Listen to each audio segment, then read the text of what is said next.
You can only push people so far, you know. Sometimes you think that you can treat people badly and get away with it. You think you can throw your weight around, a weight that is concentrated purely on your massive head.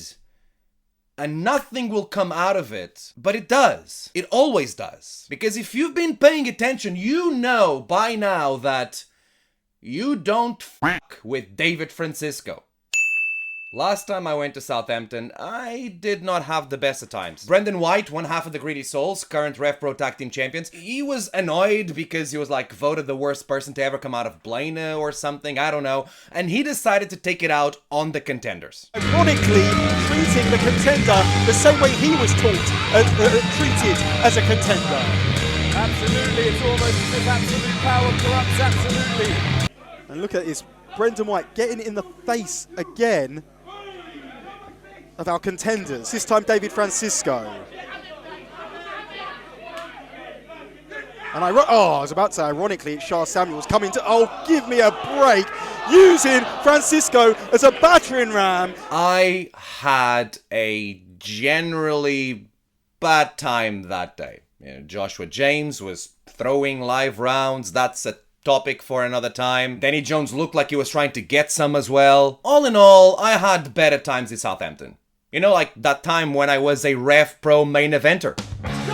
Oh, look at this, Brendan White. He's fired up, slapping David Francisco across the face. But Francisco's not going to be bullied, is he? Connecting with those forearm strikes. And Brendan White connects with the biggest one.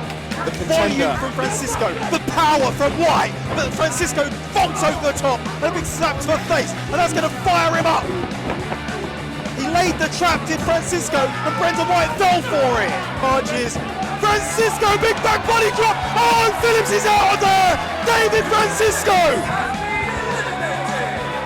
Oh, what's that? You want to know why Brendan White is acting like a little cheese melt? Well, I am glad you asked. You know how sometimes people justify their lousy treatment of others purely on the fact that they were treated that exact same way when they were playing the other role? How sometimes people choose to actively be a part of the problem instead of being the ones brave enough to break the cycle? Well, Brendan White made his first steps in RevPro in the Contenders division, and apparently he wasn't treated fairly, which is like, fair enough, I get it. And now it looks like he made the point to act to the RevPro Contenders the same way that he was acted to when he was a RevPro Contender, because, you know, small minds think alike. But the fundamental difference between myself and the rest of the contenders in the current crop and Brendan White is that when we get pushed, we push back. You can see this familiar sight.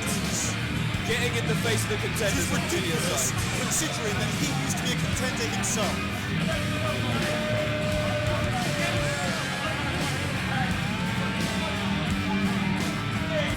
He needs to be focusing on his opponent here. Hey, come on! Taking his frustrations out on the contenders again.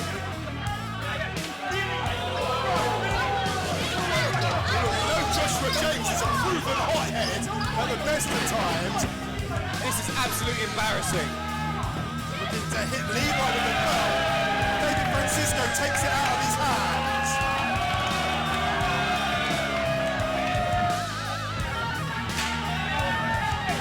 You And look at this, being held back by Remy Adetunji and Samuel Hawks. And here comes Dynamite Lee Dawson. And Brendan White is being taken out here. Brendan White has been neutralised by the Revolution Pro Wrestling Contenders. And the crowd here in the 229 absolutely loving it. Bro got carried out like he's a divorced dad at a custody hearing. He looked like Ned Flanders ordering the special treatment at Calmwood. Shall I show you to your room, or would you prefer to be dragged off kicking and screaming? Ooh, kicking and screaming, please. As you wish. No! Brendan White loses to a debuting Levi Muir, shout out by the way, great debut, decides to attack him after the match, and then as he decides to take things further in the middle of his tantrum and after everything he's been doing lately, he gets shown out and humiliated by the contenders. Oof. Big oof. Brendan, come here. Look me in the eyes. The huge difference between you and I is that when I'm a contender, I don't let numbskulls like you push me around. When you were a contender, you took it. And you did nothing about it. So try me. Try me, I dare you. Try me! And we'll see how you're getting carried out next time. Anyway, screw Brendan. If you want to watch more, you can watch it on the RevPro On Demand service, RevProOnDemand.com. You got all the matches I've had for RevPro and much more, including some of the best wrestling in the world right there. A show that will be there is the 11th anniversary show of RevPro at the Copper Box. I am excited! Can't wait, and I'll be there. Shout out to you for watching. Make sure you subscribe if you haven't yet. I appreciate it. Cool. Thanks. Bye.